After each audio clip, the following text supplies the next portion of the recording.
Muito bem, estamos aqui para a nossa primeira aula de eclesiologia.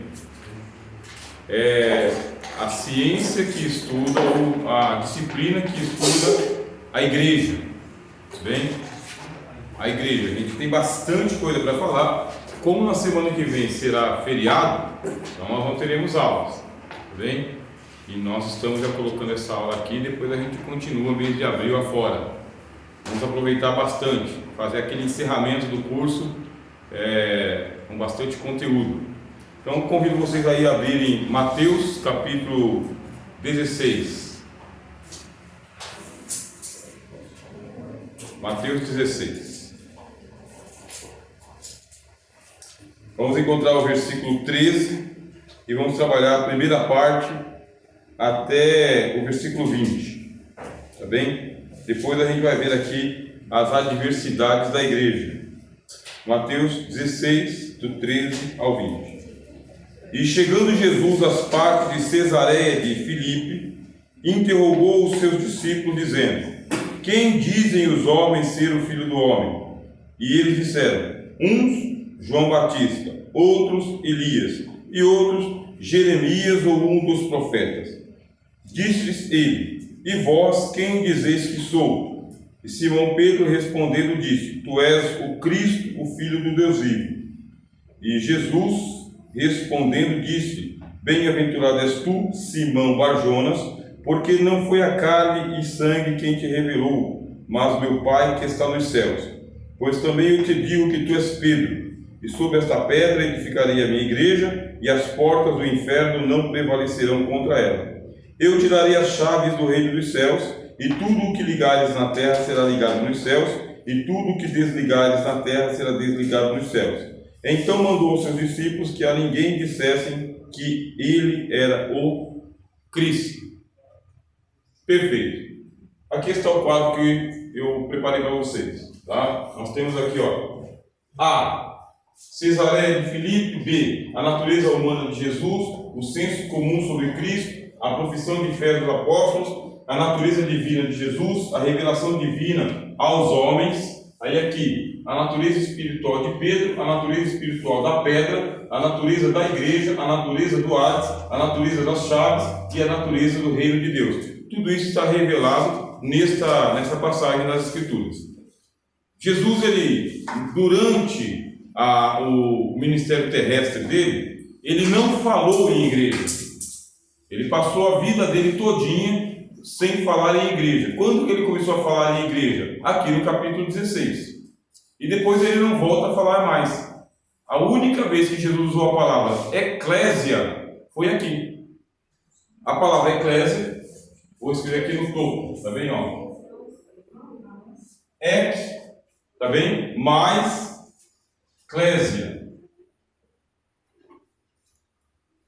Então você tem aqui duas palavras em grego. Essa palavra aqui, ó, que vocês estão vendo aqui, significa fora. E essa eclésia significa chamar. Um verbo em grego, que é o verbo kalim. Kalim, tá bem? É o verbo chamar. Aí esse kalim, ele se transforma em eclésia, que significa chamados para fora. Fora. Eclésia, chamar. Quer dizer, chamar para fora. Onde que é usada essa palavra? É usado lá nos escritos gregos. Quando ia acontecer um ajuntamento de pessoas, esse ajuntamento ele era a céu aberto, num anfiteatro, tá bem? Aí o anfiteatro é um lugar de reuniões. Isso é um anfiteatro. É onde vão acontecer apresentações, discursos, peças de teatro, alguma disputa, alguma corrida. É um anfiteatro, um espaço aberto. É um anfiteatro em forma de semicírculo, existem arquibancadas e existe um lugar onde vão os oradores. Esses oradores vão discursar diante de uma assembleia. Tradução para a palavra eclésia. A assembleia. um ajuntamento a céu aberto. Podia acontecer também na ágora. O que era uma ágora? A ágora é uma praça de debates. Aconteciam debates na ágora e as pessoas eram chamadas a participar desse debate. Um arauto, quer dizer, um anunciante, dizia: vai ter assembleia hoje, hein? Pessoal, ele passava pelas ruas, né? Hoje tem assembleia. Hoje é dia de ajuntamento. Todo mundo no anfiteatro, todo mundo na ágora. Esse arauto fazia esse chamado, chamado.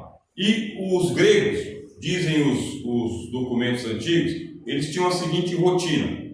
Eles trabalhavam do nascer do sol, por volta das 6 da manhã, e eles iam até mais ou menos umas 9, 10 horas da manhã, que é o que o Evangelho chama de a primeira hora, né? Você tem a primeira hora, que vai das 6 da manhã até as 9, depois você tem das 9 ao meio-dia, aí do meio-dia você vai até as 3, e das 3 vai até as 6 da tarde. Eles dividem os períodos assim, para vocês irem se localizando. Então, qual que é o primeiro período do dia? Das 6 da manhã até as 9. Os gregos trabalhavam. Como assim trabalhavam? Iam lá trabalhar com o gado, levar o gado para o pasto, abrir as porteiras, ordenar o serviço, dizer para o escravo o que é que o escravo tinha que fazer, puxar água, esse negócio todo. Aí quando dava entre mais ou menos umas 10 da manhã, eles paravam de trabalhar. Por quê? Às 10 da manhã o sol começava a subir, né? Meio-dia o sol a pino, e o sol só começava a se pôr às 3 da tarde. Então quando que eles voltam? Eles voltam para o serviço mais ou menos umas 3 da tarde, das 3 até as 6. Os gregos trabalhavam então, quando eu falo os gregos, aqui, a aristocracia, aquele que tem propriedade, aquele que tem comércio, aquele que está envolvido em alguma atividade.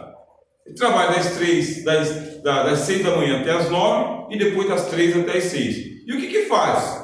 Das 9 até as 3. Eles estão no ócio. Olha aqui, ó, palavra. Eles ficam no ócio. Ou seja, estão desocupados. Eles ficam desocupados.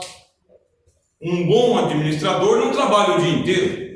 Um bom administrador não vive para trabalhar. Um bom administrador coloca alguém para trabalhar para ele, e enquanto isso, ele está no ócio. Quando ele tem que sair do ócio, aí ele vai para o negócio. Ele está negando o ócio, não está desocupado. Negócio. Quer dizer, eles ficam das 9 da manhã até as 3 da tarde negociando. Estão no negócio. Trocando alguma coisa, comprando alguma coisa, vendendo alguma coisa, mas sem trabalho pesado. Então, quando acontecia um arauto chamando para a praça pública, para a assembleia, tratar de um assunto da cidade, uma decisão sobre a guerra, vamos para a guerra, não vamos para a guerra, o que a gente vai fazer? O arauto chamava e era necessário que eles saíssem do negócio que eles estavam fazendo para ir para a igreja, a eclésia, a assembleia. Uma coisa é o negócio, outra coisa é a igreja. Já começa por aqui a natureza. Quando eu estou na minha vida comum, quer dizer, eu trabalho, vocês trabalham também. Então eu acordo 6 horas da manhã e estou trabalhando. Quando eu vou para cultuar a Deus, adorar a Deus, eu paro com o meu negócio. Eu saio para fora do meu negócio. Então, sair para fora é uma redundância para poder explicar a natureza da igreja, quando a gente chegar aqui na natureza da igreja. Porque Jesus não usou a palavra eclésia por acidente, sem saber o que significa. Jesus poderia ter utilizado uma palavra em hebraico, que é a palavra kahal. Vou escrever aqui. Aqui em cima, kahal. Essa palavra aqui é em hebraico. Essa daqui em grego. Essa daqui em hebraico. Jesus poderia ter utilizado a palavra hebraica kahal, porque kahal significa congregação.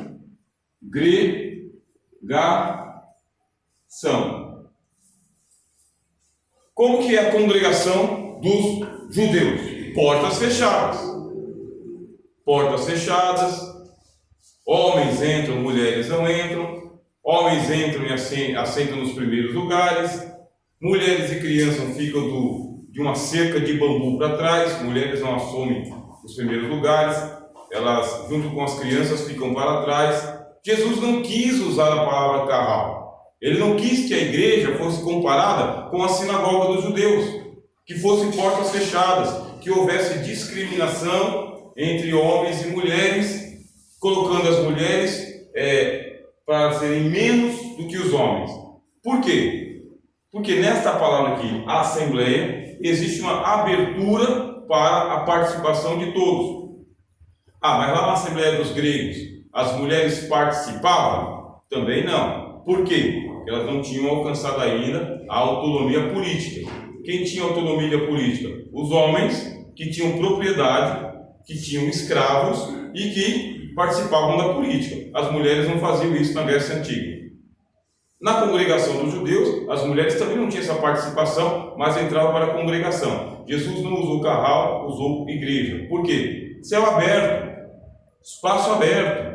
Há uma convocação para homens livres, para que os homens livres participem voluntariamente da igreja, e não compulsoriamente, não obrigatoriamente, não forçado. Tem que atender a um chamado. Alguém está chamando. Alguém está chamando para que a pessoa deixe a sua vida de negócio, ganhar dinheiro, enriquecer, pagar as contas, para vir para um ajuntamento de santos. Olha para a assembleia nossa aqui, para um ajuntamento de santos, de gente que tem assuntos para tratar. Quais assuntos que nós temos para tratar? Nós temos os assuntos do reino de Deus para tratar. Mas não dá para tratar o assunto do reino de Deus enquanto eu estou negociando pelo WhatsApp? Não dá. Porque eu estou negociando pelo WhatsApp a venda dos meus produtos ou a prestação de um serviço. O reino de Deus não é um reino virtual, não é um reino à distância, não é um reino cheio de fantasmas. O reino de Deus é composto de pessoas que têm autoridade, chaves, para ligar e desligar. Para as coisas acontecerem nos céus, tem que acontecer na igreja. Acontece na igreja, é ligado na igreja, é ligado no reino, para que seja ligado no céu. E para serem desligadas no céu, tem que ser desligado aqui embaixo. E quem tem autoridade? A igreja. Jesus ele precisa de gente que entenda a natureza da igreja, que entenda a natureza das chaves, que entenda a natureza do Hades, que entenda para que ele precisa da igreja na terra. Aí nós vamos chegar lá, tá bem? Então começa por aqui. A eclesiologia é a ciência que estuda a igreja, e estuda muito bem a igreja para saber para que a gente está aqui, até quando a gente vai estar aqui, fazendo o que aqui, ou se estamos ocupando a terra inutilmente. Se a igreja tem que ser confundida com um prédio com uma placa do lado de fora, e se a igreja tem que fazer discriminação entre homem e mulher, macho e fêmea, criança e velho, branco e preto, e rico e pobre, ou não. Ela não tem que fazer essa distinção nenhuma. A gente está aqui para estudar isso. Temos pouco tempo, mas a gente vai dar conta também do pouco tempo que a gente tem aqui. Então, Mateus 16, ele começa dizendo que Jesus está em Cesareia de Filipe. Mas isso tem alguma relevância para entender sobre a igreja? Tem. Jesus não está em Jerusalém. Jerusalém, a cidade dos judeus. Jesus não está em Jerusalém. Jesus está numa colônia, que é uma colônia greco-romana. Quem que é Filipe? Tá? Filipe é o rei da Macedônia. É o pai de Alexandre Magno, Alexandre o Grande. Então é uma colônia que ela era uma cidade que os arqueólogos dizem que, comparado com as outras cidades da Palestina, ela era uma cidade greco-romana. Ela tinha arquitetura greco-romana, tinha estilo de vida greco-romano.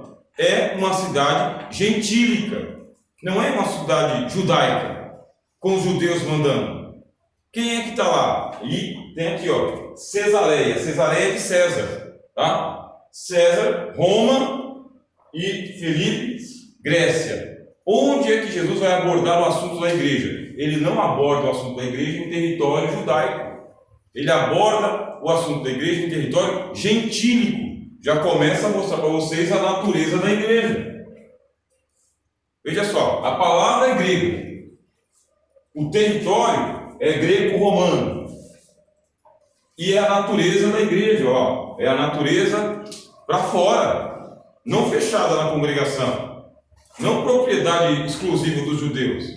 A igreja é fundada em terra gentílica, e é por isso que a igreja está hoje aqui no Brasil e aqui na cidade de Suzano. Por quê? Porque a gente não está lá preso a Jerusalém, Israel, aquela terra e aquele povo. A natureza da igreja ela é universal. Vocês podem colocar a palavra universal aí.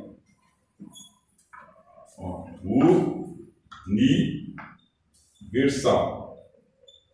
Esta palavra universal no grego, tá? De novo, ela é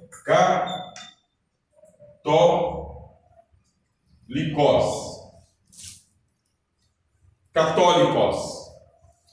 Católicos significa universal, no mundo todo. Quer dizer, a natureza da igreja é uma natureza católica. É uma natureza de estar no mundo inteiro. Então nós somos católicos romanos? Não. Católico romano é uma denominação. A natureza da igreja é para estar no mundo inteiro, não presa a uma terra qualquer. Quando você diz aqui, Cesareia de Filipe, colônia greco-romana, quer dizer, para fora das fronteiras de Israel, para não ficar preso em nação alguma. Por quê? O Império Grego não estava no mundo inteiro? Estava. O Império Romano não estava no mundo inteiro? Estava também. Quer dizer, é extramuro. A igreja tem essa característica. Ela é extramuro. Ela é extra-judaica. Ela é extra-religiosa. A natureza dela é se espalhar pelo mundo inteiro, ser pulverizada pelo mundo inteiro. Quer dizer que qualquer tentativa de transformar a igreja em católico-romana é para fechar as portas.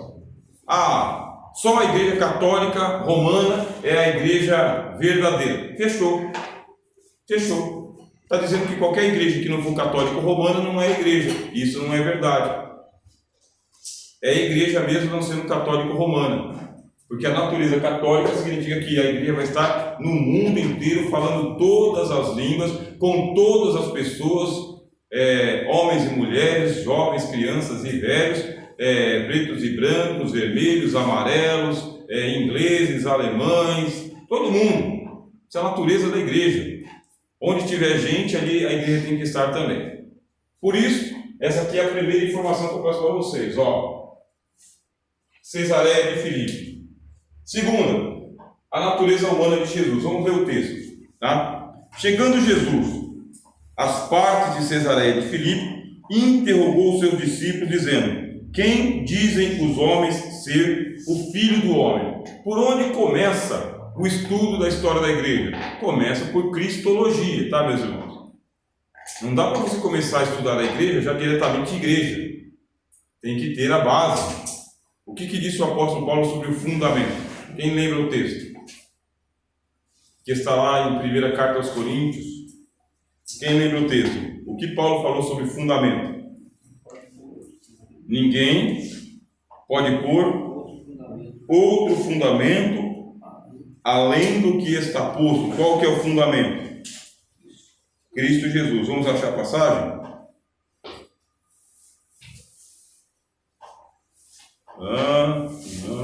Os quais falamos, homem natural, compreende, 1 Coríntios, eu plantei, Cristo enviou, destruí, sábio como verde, pegamos a partida. Vejam aí se vocês encontram para mim. Tá bem? Ninguém pode pôr outro fundamento além daquele qual já está posto, o qual é Cristo Jesus.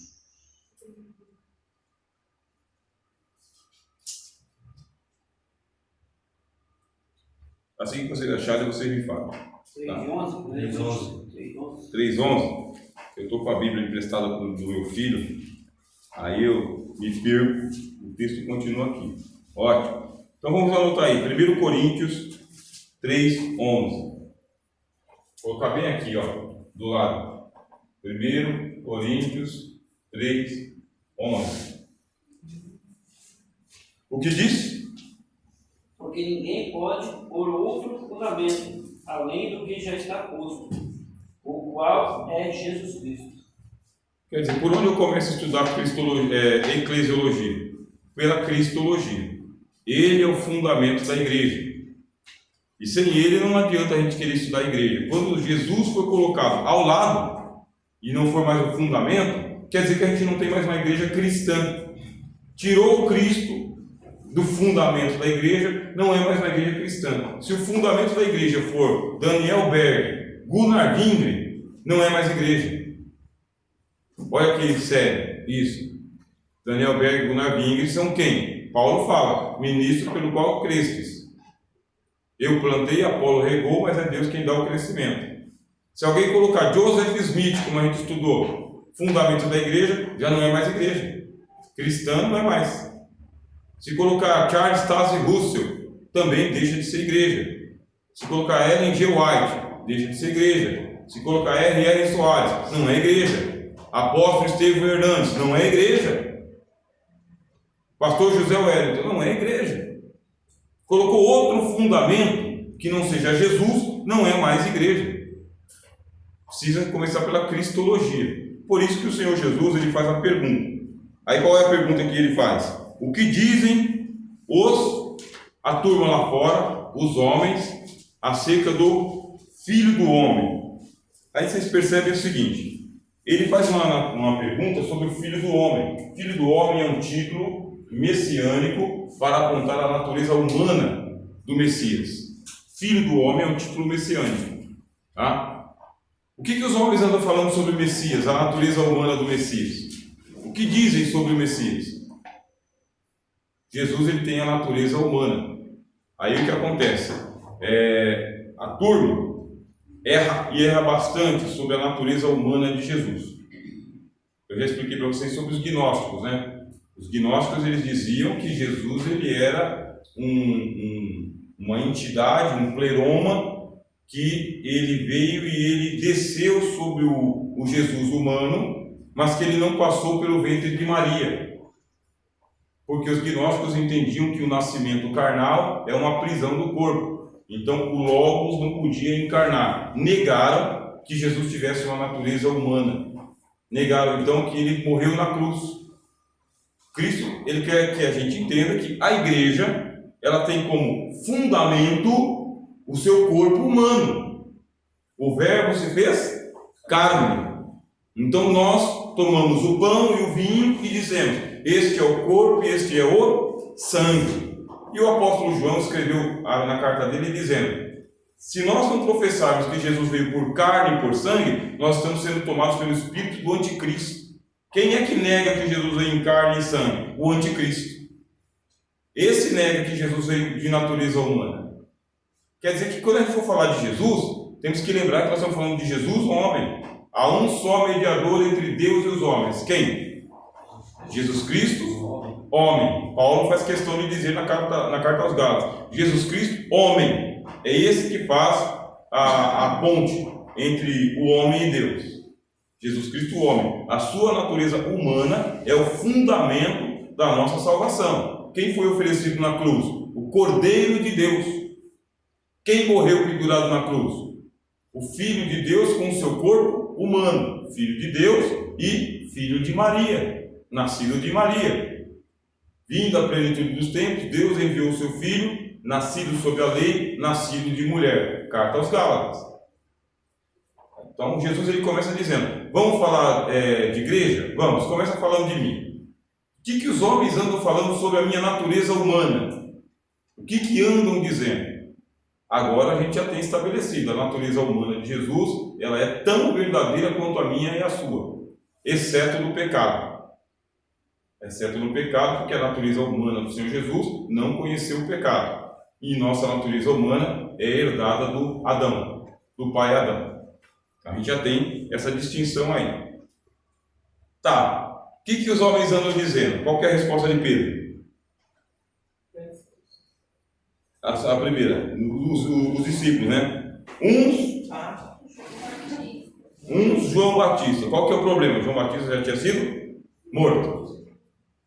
Estão dizendo que Jesus é um João Batista.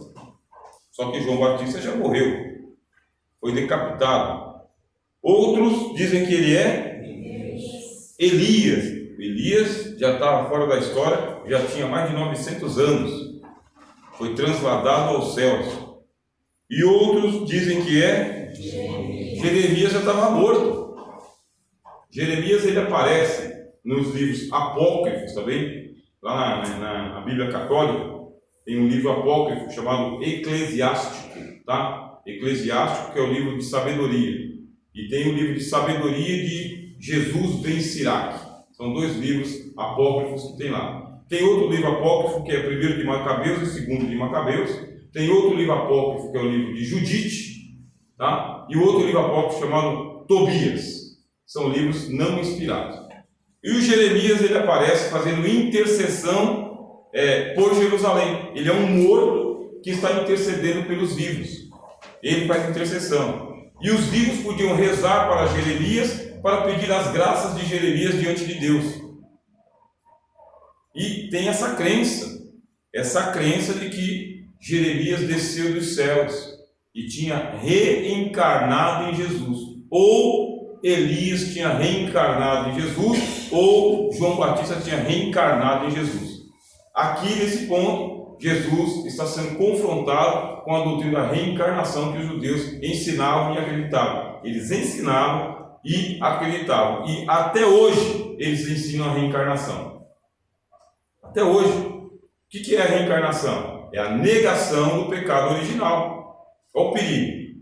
Por que eu tenho que reencarnar? Tenho que reencarnar, eu expliquei para você aqui na aula de heresiologia, né? Tenho que reencarnar para poder purgar os meus pecados, parar de pecar, me aperfeiçoar sem um sacrifício, sem um redentor.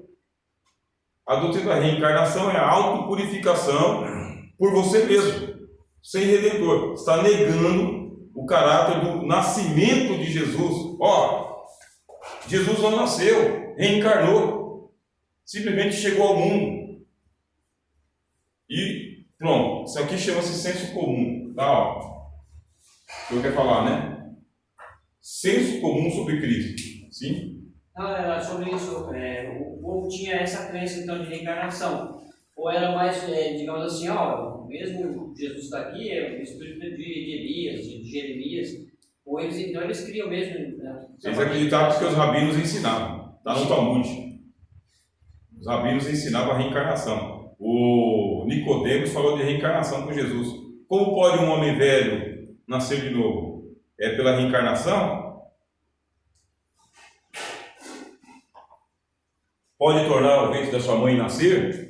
Não, porque até mesmo, eu acho que foi Herodes, né, que quando após matar João lá, viu Jesus sendo milagre, você esse é João que voltou dos mortos? Eles também criam, então, ali é uma crença romana, judaica, tudo? Isso, é uma espécie de incorporação, é a fé espírita, né? O espírito do morto encarna no vivo. Porque ele tinha acabado de matar João e ele fala, né? Quem é esse que está fazendo milagre de ouve? É João que voltou dos mortos. Isso. Então tem essa doutrina também, esse ensinamento. É a doutrina espírita, né? Do espírito do morto que ele incorpora no vivo. E aí está o grande problema. Existe um senso comum sobre Cristo e sobre a igreja. O senso comum é a turma que está do lado de fora. O que andam dizendo por aí sobre a igreja? A moda agora é falar mal da igreja. É falar muito mal da igreja e dizer que a igreja está cometendo crime de ódio. Estão dizendo que a igreja comete crime de ódio, que a igreja comete crime de homofobia, que a igreja comete crime de transfobia, que a igreja comete crime de discriminação às religiões de matriz africana, e por aí vai embolando tudo. Aí estamos nós aqui na igreja. Há quanto tempo estamos na igreja? Eu estou há 29 anos na igreja. Sou frequentador de igreja mesmo. Eu não vejo isso. Eu não vejo isso partindo do ministério, não vejo isso partindo dos irmãos, muito pelo contrário. O convívio que a gente tem com todo mundo é um convívio assim, aqui, a gente vê, ele é maravilhoso. Existe a pregação da palavra de Deus, e a pregação da palavra de Deus, ela normatiza para nós a conduta cristã de acordo com as Escrituras. É isso que a Bíblia diz. Estamos protegidos tanto pela palavra de Deus quanto pela própria Constituição brasileira. A Constituição garante que dentro do nosso espaço de culto a gente possa professar a nossa fé.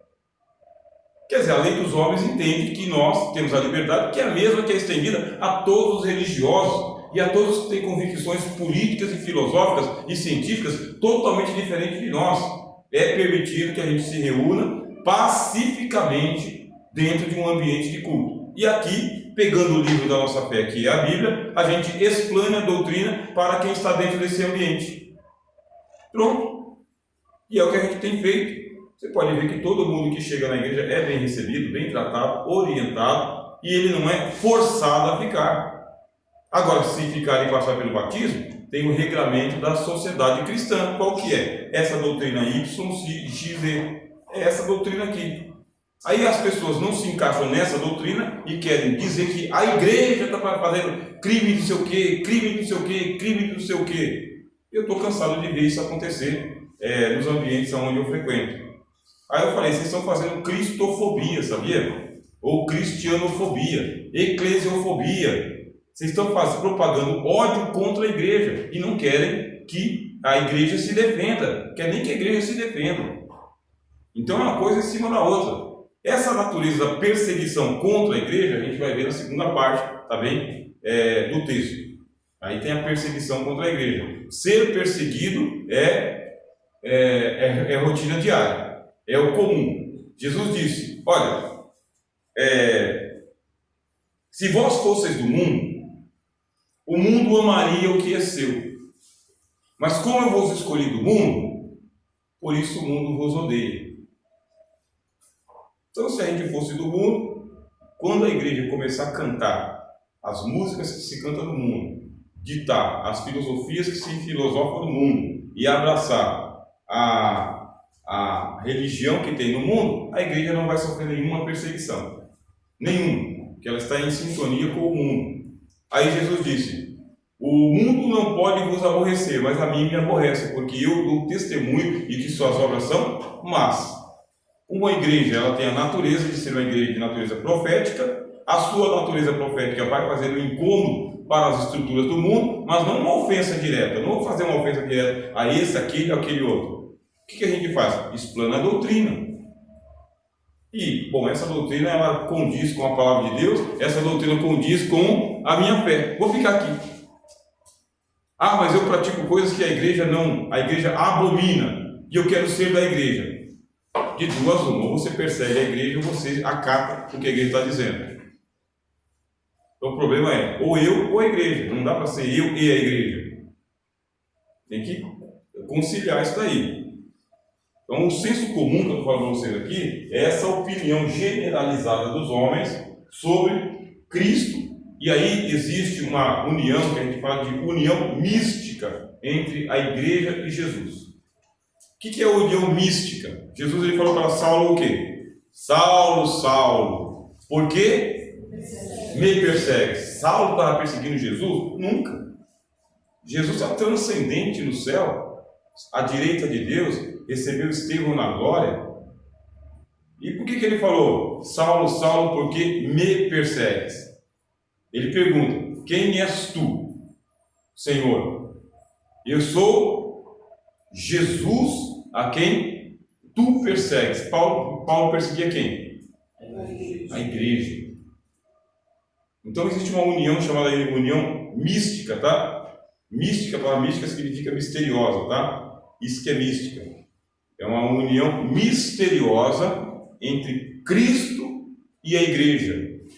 Quando fizestes a um desses pequeninos, a mim o fizeste. Quando não o fizestes a um desses pequeninos, a mim não o fizeste. Ou Jesus disse, onde estiver o corpo, ali se ajuntam os abutres. Onde estiver o Cristo, ali está a igreja.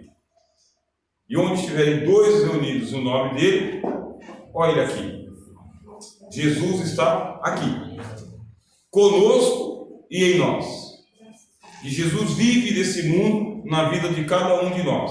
Todos que fazem parte da igreja fazem parte do corpo de Cristo. É uma metáfora também, ó. Corpo de Cristo. A igreja é o corpo de Cristo. Cada membro individual é um membro do corpo de Cristo. O membro isolado não é corpo. O dedo não é corpo. A orelha não é corpo. A mão não é corpo. mas ela faz parte do corpo. Então, aonde estiver ali o dedo, tem que estar a mão. Não tem ideia, não tem lógica, né?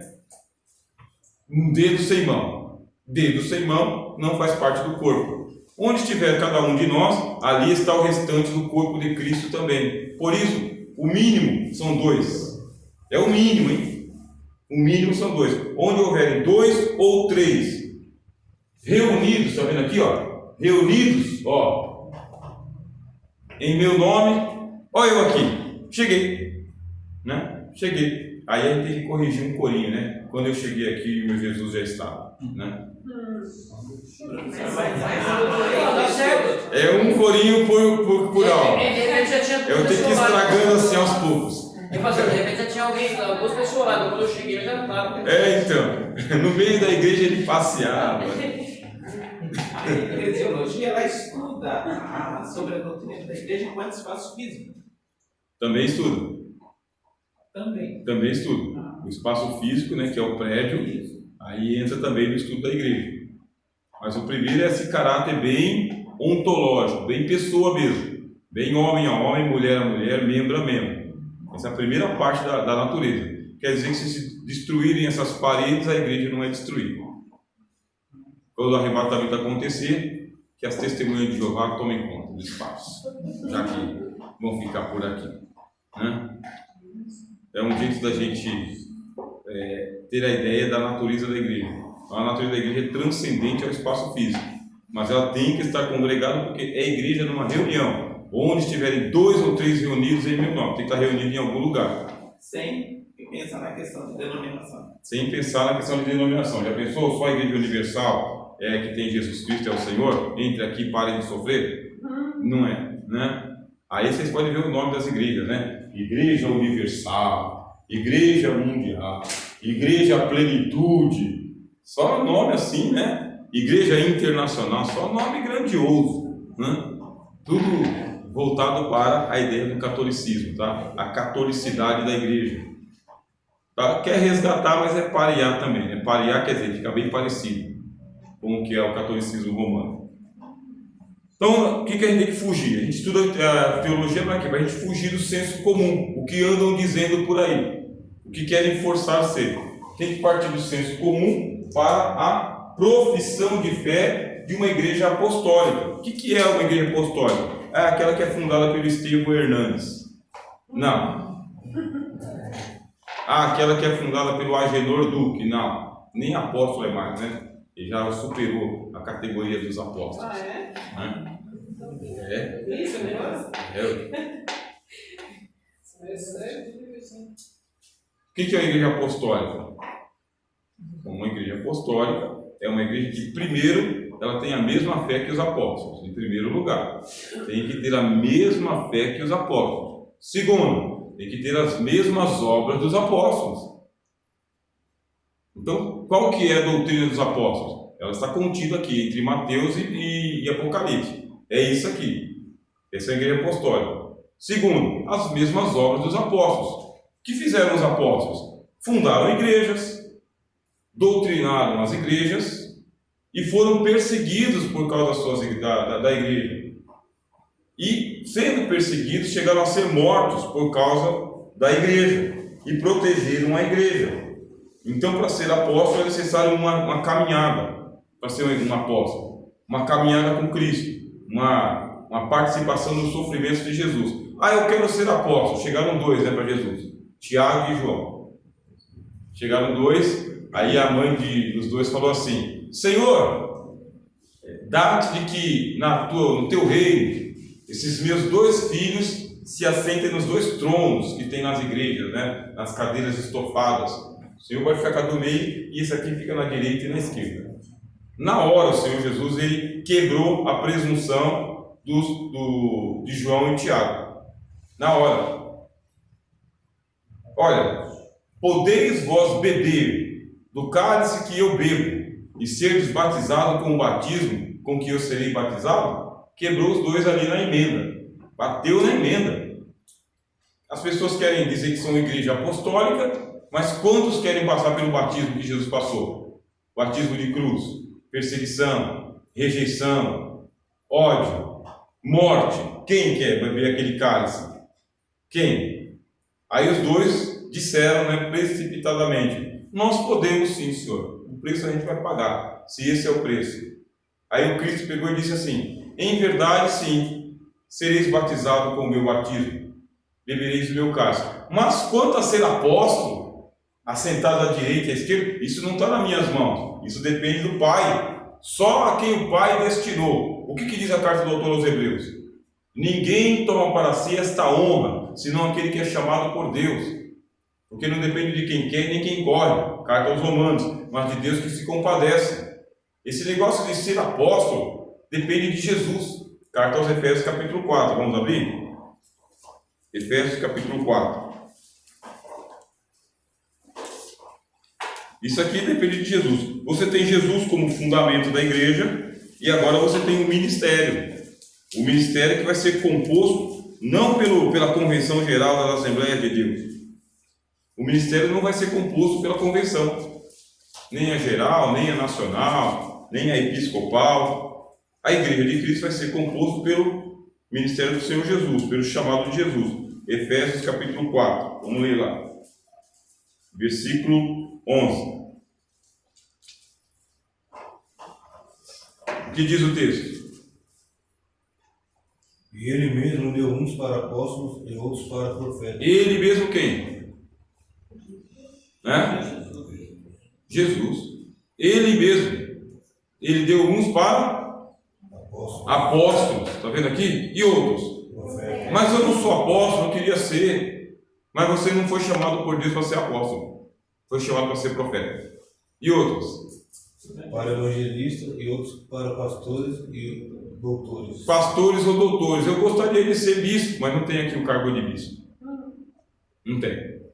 Então, nesse texto, nesse daqui, está dizendo que os ministérios são esses: apóstolo, profeta, evangelista, pastores e doutores. 5 funções eclesiásticas.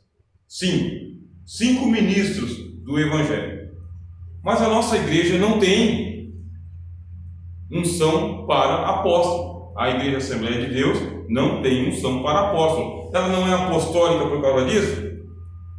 Ah, não quero mais. A igreja Assembleia de Deus não é apostólica. Tinha que ser apostólica. Acho que o pastor José Wellington, né, antes de dar bom dia para Jesus, ele deveria ser sagrado apóstolo, né? A qualquer momento, ele ou nós vamos lá ver Jesus de perto. E é bom que assim seja, né? Porque passar uma vida toda depois não ver Jesus é bem ruim, né? E é grave, tá? É grave porque a fila da turma que diz Senhor, Senhor e que não entra lá deve ser gigante, né? Então é bom passar uma vida toda servindo Jesus e ser recepcionado por Ele na glória. Ele deveria ser sagrado apóstolo antes da morte, não precisa, porque nós já temos 2 apóstolos. Quais são os 2 apóstolos da Igreja Assembleia de Deus? Daniel Berg e Gunnar Wingren. Porque a palavra apóstolo significa aquele que é enviado em missão. Isso é apóstolo. É aquele que tem uma missão. Os 2 apóstolos nossos não vieram em missão? Sim. Não fundaram a igreja? Fundaram. Ganharam alma para Jesus? Ganharam. Batizaram essas almas? Batizaram. Organizaram o ministério? Organizaram. São apóstolos. Mas por que não chamamos eles de apóstolos? Não chamamos porque há um entendimento de que a era dos apóstolos passou. A era de chamar de apóstolo passou. Essa era pertence ao 1º século. Terminou. E agora? Missionários. Missionários é uma palavra em latim, tá bem? Que é sinônimo para apóstolo. Missionário é aquele que vai em missão. Então, o ministério apostólico continua. O que mudou? O cargo. O cargo mudou. Mas as igrejas neopentecostais, essa que eu já citei, querem ser apostólicas. E elas entendem que os seus líderes fundadores devem ser chamados de o grande apóstolo, o homem do poder de Deus. Quando ele chega, o demônio sai do outro lado, o demônio sai do outro lado. Enfermos são curados, enfermos são curados. Até Deus presta continência para tão grande afronta. Por aí vai. Fala, minha irmã. Ô, professor, eu tenho uma dúvida sobre os cargos eclesiásticos dentro do Belém. Porque, por exemplo, se você vai assumir um cargo de presbítero ou pastor, você só pode assumir se você for casado, né? E se a pessoa tem um dom do celibato, como diz o livro Paulo, o que faz? Então, são situações assim. Normativamente, a norma, né? Para ser presbítero não é obrigatório ser casado, tá? Não é. É recomendado que seja. É recomendado que seja por causa que senão, né? Pode ser um irmão aí meio assanhado, né? Que não casa e pega todo mundo. Então, Paulo fala, né? É melhor casar do que se abrasar. E se até os casados precisam jejuar só um pouquinho para não ser tentado pela vossa incontinência, vai aí uma pessoa que não é. Mas tem gente que tem vocação para o celibato. Então tem vocação para o celibato? Os jovens aí tem vocação para o celibato. Tem vocação para o presbitério? Tem vocação para o presbitério. Pode ser levado à consagração presbiteral? Pode ser levado pela consagração presbiteral. Só que tem que passar pelo crivo. Aí o que acontece? Os pastores estão de olho na turma. Por quê? Esse menino não quer casar. Esse menino não quer casar. Por que esse menino não quer casar? Jesus explicou. Existem alguns que nascem eunucos. E alguns se tornam eunucos por amor do reino de Deus. O que é um eunuco? Eunuco é um efeminado. Eunuco é um afeminado. É um homem que não gosta de mulher. Não tem nenhum impulso para a mulher. Ele nasceu eunuco. Mas e aí? Se ele desenvolver a homossexualidade dele, já não vem para o ministério. Por quê? Porque precisa se fazer eunuco para entrar no reino de Deus. Renunciar à homossexualidade. Então, se ele nasceu com tendências à homossexualidade, não gosta de mulher, tem vocação para o reino de Deus, ele vai ter que renunciar à homossexualidade para pertencer ao ministério. Se ele não renunciou, não entra. Quer dizer, ele vai ter que passar pelo crivo. Aí, a reunião do crivo, uma das exigências é que seja casado, porque o número de escândalo é uma coisa que não se publica. É muita coisa. Então, para evitar, não é nem casado, fica por aqui com a gente, trabalha no diaconato, tá bem? A igreja está te observando, porque o presbitério é um cargo local também, ele não é um cargo de convenção. O presbitério é aquela chance de subir para o púlpito. Tem gente assim, né? Tem irmãos assim, que são eunucos na Assembleia de Deus, bem? Alguns passaram pelo casamento, mas descasaram, porque descobriram que não era isso. Bem, descasaram mesmo, divorciaram. Continuam em comunhão com a igreja e são mantidos assim. Só que a igreja, ela mantém aquele olhar. Por que esse irmão não é casado? Por que esse irmão é assim? Por que ele penteia o cabelo desse jeito? Por que a roupa dele é tão chamativa assim? Né? Por que ele fala dessa maneira? A igreja mantém esse olhar, não discriminatório, tá? É um olhar natural, que diferencia. A igreja tem esse olhar. Então se evita justamente por isso. Mas se tiver a vocação de Deus e os dons do Espírito Santo começarem a se manifestar, testemunho do Espírito Santo, a igreja não nega não. Não nega, inclusive, manda para o campo missionário e ganha almas. Bem, ganha almas. Quanto ao Bíblia diz que alguns se castravam para melhor servir a Deus. Isso é literal mesmo? É isso mesmo. É literal. É essa homossexualidade. Tá? Não se prega isso abertamente nos nossos púlpitos por causa que tem que ter espaço para o fórum, né? Para a discussão. E em tempos que a gente está vivendo, é meio crítico falar isso aí. Mas Jesus tratou claramente. Ele diz, alguns nascem eunucos e outros fazem eunucos por amor do reino de Deus. Aí o Pedro pega e fala, se é assim, a condição do homem é assim, não convém casar. Não convém casar. Jesus fala, nem todos têm essa vocação. A vocação da maioria de nós é o casamento. É o desenvolvimento da sexualidade. É a maioria de nós.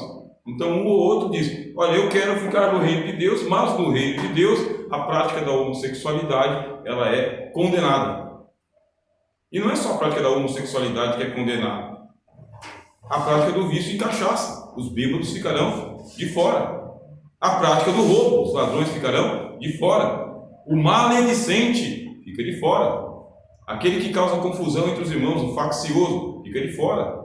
Quer dizer, a gente pega a prática, né, da homossexualidade como pecado máximo. Só que ele é colocado na mesma tábua de pecado que outros pecados, como o adultério, a fornicação, o roubo, a idolatria. É colocado nessa lista de pecados também. Então essa é a compreensão que a gente tem que ter. Não é uma defesa de um contra o outro, tá bem? É uma realidade. Fala, minha irmã. Pastora, talvez aqui muitos que estão aqui não conheceu, mas há muitos anos atrás, na época do pastor Alberto, veio um estilista aqui, ele fez bastante roupa para as irmãs nos congressos das irmãs. E ele, quando ele tinha oportunidade, ele dava testemunho. Ele era assim, ele não gostava de mulher de jeito nenhum. Aí Deus foi trabalhando na vida dele, ele conheceu uma irmã bem, sabe, buscava Deus mesmo, sabe, uma irmã muito bonita. Aí ficou naquela, assim, uns bom tempo, assim, a igreja, né, os líderes observando ele casou com essa esposa dele, e vive muito bem, tem filho hoje, todas aquelas coisas lá, ele largou tudo, e hoje ele é uma bênção. Foram até embora de Suzano para servir o Senhor. E ele era assim, ele é um dos melhores estilistas, ele chegou a fazer roupa para nós no Congresso de Missões. Aí está um depoimento. Tá vendo? Por isso a discriminação, esse negócio assim é muito precipitado. Se vestir. Tá? Bem precipitado. Obrigado pelo depoimento. A gente viu então que é Jesus que chama o ministério, tá bem? É ele mesmo que dá um para isso, outro para aquilo e outro para aquilo outro. A Assembleia de Deus não tem consagração a apóstolo e também não tem consagração a profeta. Por quê? Porque os profetas ficaram restritos ao primeiro século também. E nos dias atuais, quem ocupa essas funções de apóstolo? Os missionários.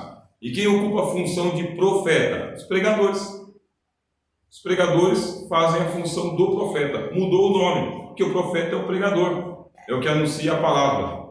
O profeta não é só o que vê o futuro, que vai acontecer. O profeta é aquele que está falando a palavra de Deus profeticamente. Aí depois tem evangelistas, a Assembleia de Deus reconhece como cargo ministerial, pastores, que é uma função ministerial, e doutores, que não é função ministerial. Os doutores são os professores que Deus levanta. Dessa lista, a Assembleia de Deus reconhece só evangelista e pastor para cargo ministerial. E presbítero. Presbítero entra em outra tabela. É outro texto que fala de presbítero. E diácono. É outro texto que fala de diácono. Então você precisa da Bíblia inteira para ter um ministério. Quer dizer que não existe padrão para o ministério. Padrão é aquilo que ninguém mexe, tá? Padrão é para todo mundo. O que você tem? Você tem modelos que podem ser utilizados. Por isso vai ter igreja que tem bispo, tem igreja que tem profeta, tem igreja que tem todo mundo, tem igreja que está inventando o ministério, né? Tem igreja que está mudando todo o nome, não é mais igreja, é outro nome, né? E a vida vai. A vida vai. Até Jesus Cristo voltar, um restinho fica, né? Quando Jesus voltar, haverá fé na terra. Então, qual que é a profissão de fé dos apóstolos? Jesus ele faz a pergunta. Espera aqui, por favor. 8h30. Aí Pedro ele faz a profissão de fé. Essa é a profissão de fé. O que disse Pedro? Mateus capítulo 16. Não, respondendo disse, né? E Simão Pedro, veja se o nome que é utilizado aqui, Simão Pedro, são dois nomes. Simão é o nome judaico Shimon, tá bom? Shimon vem de Simeão. Simeão é um dos filhos de Jacó. Jacó teve um filho chamado Simeão. E o nome dele, Simão, vem do hebraico Simeão. Só que ele é Simão Pedro. Pedro é um nome grego. Pedro é o nome que Jesus colocou dele. Simão é o nome que os pais colocaram nele. Aí a Bíblia fala que Simão Pedro quer dizer aquele que vem dos judeus e aquele que vem dos gregos. De novo aqui, tá vendo? Greco-romano. É dos dois um só. É dos dois povos um só. Paulo fala isso na carta aos Colossenses. Fala que havia uma parede de separação entre os gentios e os judeus. Era uma parede que causava inimizade entre gentios e judeus. O Cristo veio do céu. Cristo não tem natureza de judeu, natureza de grego, natureza de brasileiro, natureza de alemão ou de africano. Cristo tem a natureza dos céus. Então, quando ele veio dos céus, ele destruiu essa parede da separação que havia entre gentios e judeus, pegou a cédula de acusação que havia contra nós e cravou ela na cruz.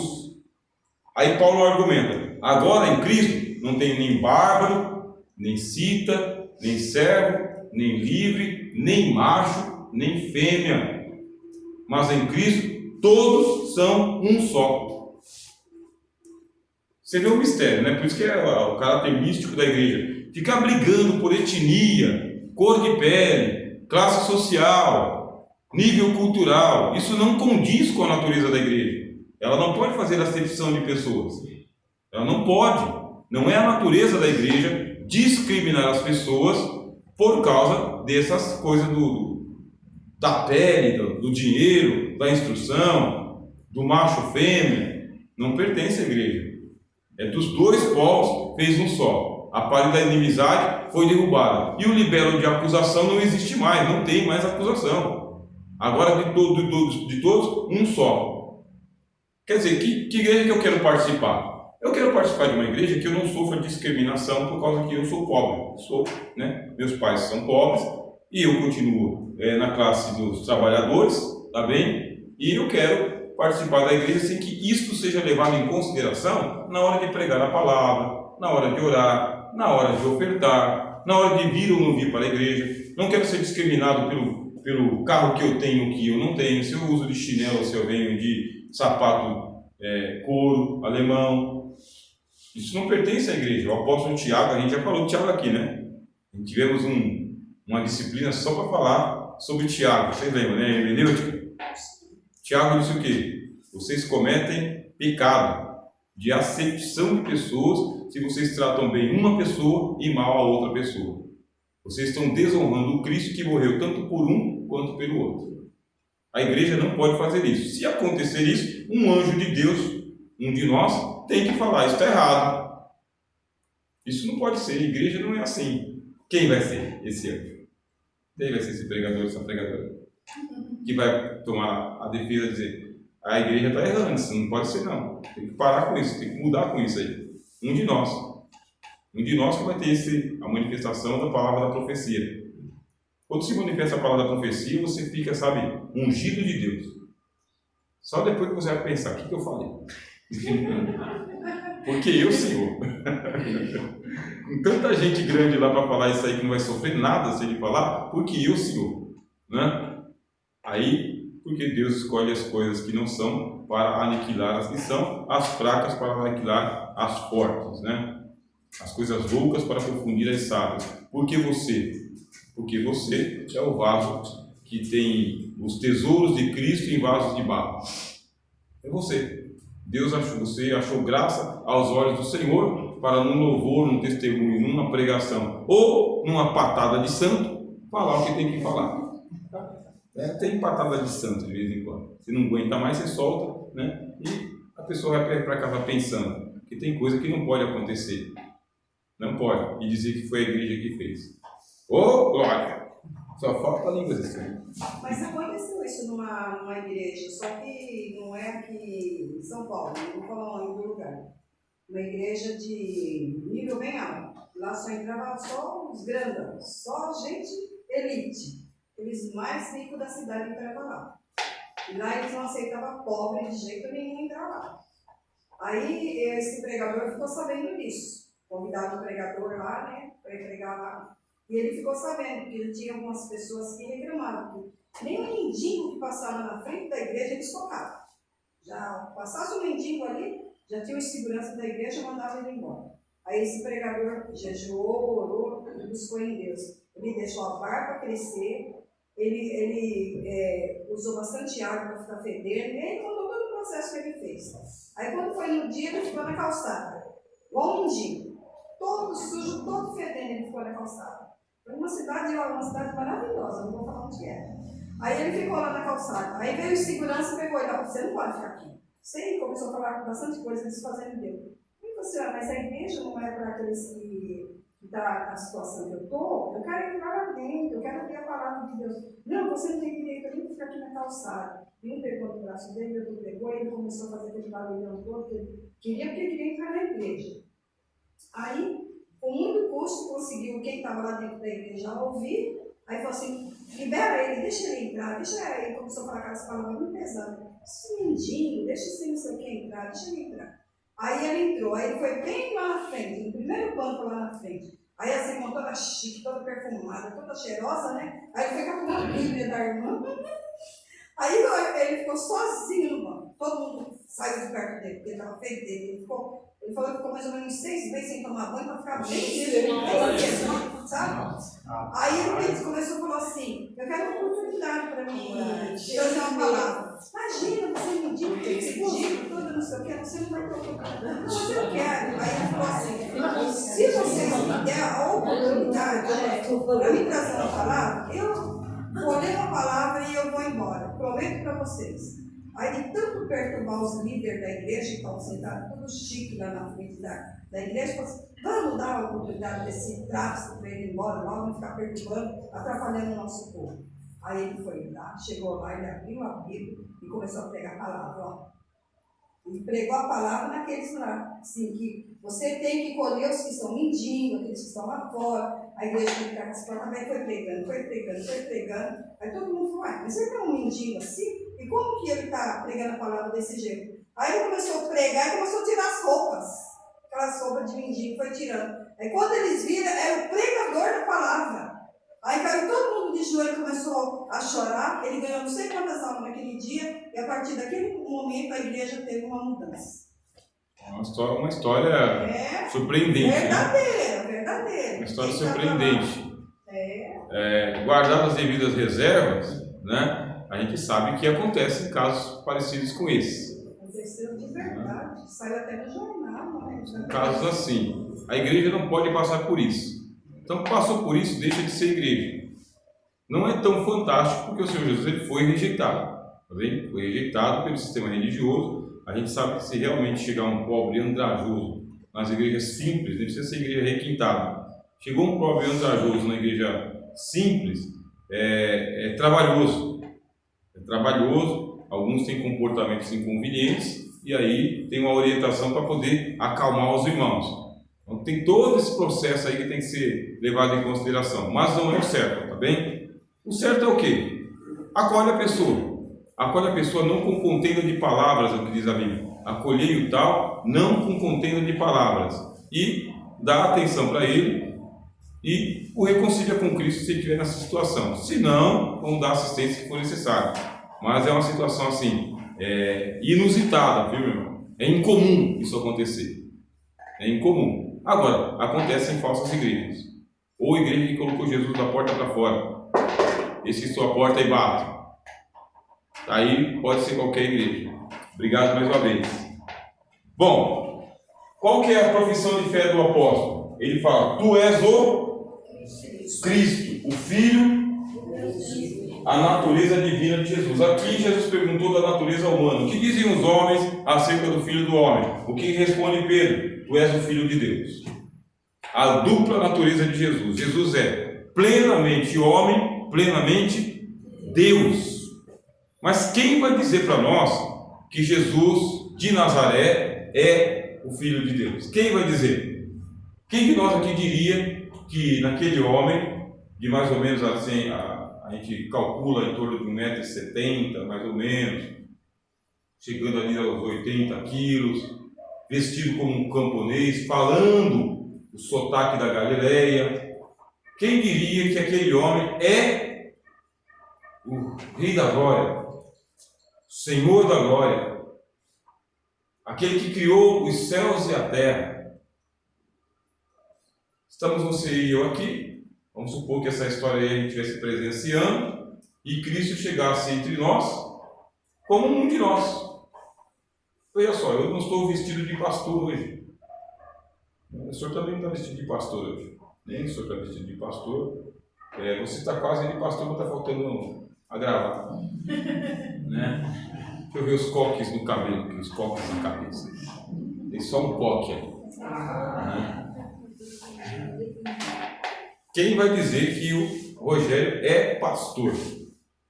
Pastor da Assembleia de Deus, da convenção, da Assembleia de Deus, em convenção geral da Assembleia de Deus, sem terno, sem gravata, falando numa sala de aula da Assembleia de Deus do Ministério do Belém. Agora vamos lá, meia culpa. Vocês acham que se essa sala de aula fosse lá na sede do Belém, eu estava assim? Não. Não? Como que eu estaria? Terno e gravata. Terno e gravata.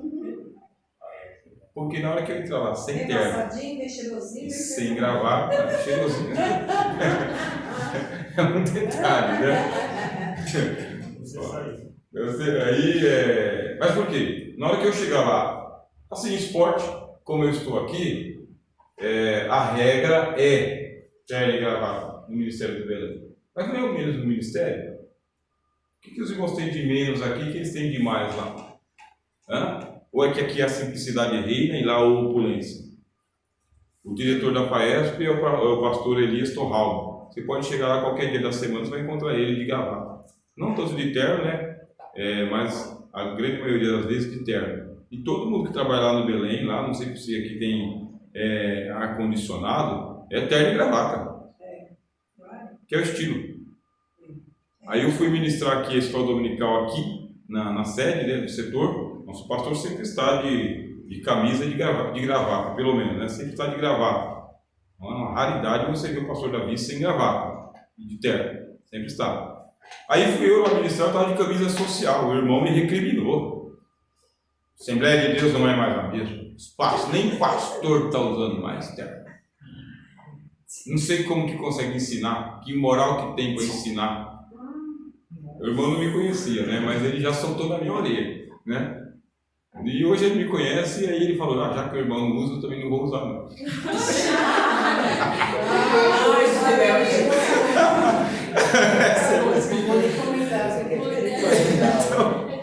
Agora, vocês acham, se recriminam a mim, né? Ou se discriminam a mim, recriminam não, discriminam a mim, que sou tal qual, né? Imagina olhando para Jesus, com aquelas sandálias, aquela roupa de Galileu, aquele cabelo que ele chegou na casa de Simão e disse, não amaciou o meu cabelo com óleo e não me deu ósculo. Por que Simão não deu ósculo em Jesus? Ele era um andarilho, ele era um profeta da Galileia, ele era um empoeirado e não deu água para os pés dele. Aí você fala, mas se fosse eu, teria feito igual Maria, chorado aos pés de Jesus e limpado os pés dele com os meus cabelos. E eu ia pegar lá um perfume que custa 1 ano do meu salário e eu ia quebrar 1 ano do meu salário e ia deitar nos pés de Jesus. Não precisa de 1 ano não, precisa só de 10% do seu salário. Você consegue o ano todo ser fiel no seu dízimo? Precisa um salário inteiro. Quer dizer, julgar assim essa distância é uma situação, estar presenciando a cena é outra. Então se Jesus estivesse entre nós aqui, vestindo uma roupa comum igual a nós, falando português igual a nós, chegando na igreja igual a gente chega de bicicleta, né? Você diria que ele é o Filho de Deus? Filho de Deus? Criador dos céus e da terra? Quando Pedro disse isso, Jesus se alegrou muito. Porque o Pedro falou, olha a frase de Jesus. Isso aqui é bem-aventurado, tá? Isso é uma expressão que Jesus usa em êxtase, sabe? De alegria. Mais ou menos assim. Vem aqui, Adriano. Vem aqui. Faz isso com meu filho. Mais ou menos assim, essa expressão de alegria. Simão Pedro, rapaz, Simão Pedro, que alegria, Simão Pedro. Foi Deus,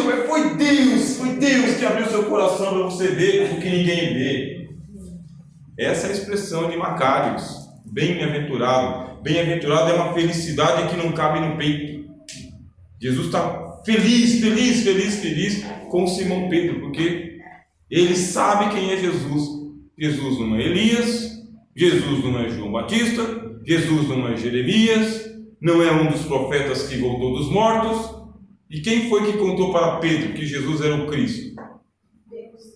Aí Jesus fala: não foi a carne e o sangue quem te revelou, mas o Pai que está nos céus. Da onde que Deus revelou Jesus? Do céu. O Pai no céu olhou para o Pedro pescador, e o Pedro pescador começou a ver Jesus. Vocês lembram como que Pedro se converteu? O irmão dele, o André, foi lá chamar ele, né? E achamos o Cristo. E ele foi lá ver. E ele começou a andar com Jesus. Aí teve aquela pesca milagrosa, né? Coloca o seu barquinho um pouquinho para lá. Aí teve aquela pesca milagrosa e a rede que ele estava lavando já estava pronta para ser guardada. Lança a rede à direita, lançou a rede à direita, pescou, viu aquela quantidade. Quando Pedro olhou para Jesus, o que ele disse? Afasta-te de mim, porque eu sou pecador. Deus do céu começou a colocar fé no coração de Pedro, para ele olhar para Jesus e não ver o carpinteiro da Galileia, o Jesus de Nazaré, o homem de roupa de camponês, de fala do interior. Ele começou a olhar para Jesus e falou: para onde iremos nós se só tu tens a palavra de vida eterna? Para onde? As expressões mais apaixonadas é de Pedro o tempo todo. O apego que Jesus tem com Pedro é uma coisa assim de pai e filho, uma coisa de, sabe, que era de causar inveja. Eu queria estar ali, ó. É Pedro, Tiago e João, por que eu não? Pedro, Tiago e João, por que eu não? Porque o Pedro está olhando para Jesus com fé. Ele está olhando para Jesus crendo que Jesus é o Cristo. Ele crê, ele vê. Todo mundo dizendo: é um fantasma, é um fantasma, é um fantasma. Aí Jesus diz: sou eu, não temais. Pedro reconhece a voz e fala: mas se é o Cristo mesmo, pode falar que eu vou. Pode vir, Pedro. O homem sai desinvestado andando por cima das águas. Pronto, saiu andando por sobre as águas. Seu Pedro. Então Deus, ele olha no coração de cada um de nós e vê: está preparado para receber uma revelação do que é que está acontecendo? Que a comunhão de vocês é com o Filho de Deus? Que a natureza da igreja não é de pau e pedra? Que não é comum a igreja colocar mendigo para fora? Que não é comum a igreja discriminar as pessoas por cor de pele ou classe social ou nível de cultura? Que isso não é reino de Deus? Está preparado para ter uma revelação no coração, vindo do céu, do trono de Deus, e que nós estamos em comunhão com o Criador dos céus e da terra?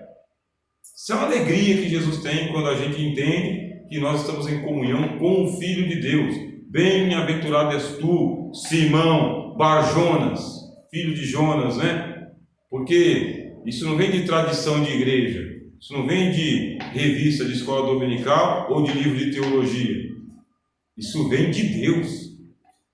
Porque Deus é Espírito e os seus adoradores devem adorá-lo em Espírito e em verdade, e é esses tais que o Pai procura. O Pai está de olho no coração da gente para saber qual é o nível de revelação que eu posso te dar do meu filho. Porque a alegria do Pai é falar do filho. Eu falo de um monte de coisa. Quando eu falo do meu filho, eu falo diferente. Fala diferente. Vocês são pais também. Fala do seu filho. Você fala diferente. Você conhece ele. Então a alegria do Pai é falar de Jesus. É apresentar Jesus para nós. Olha o meu filho. Este é o meu filho amado em quem me compraram. Sigam ele. Façam o que ele está mandando vocês fazerem. Creiam nele.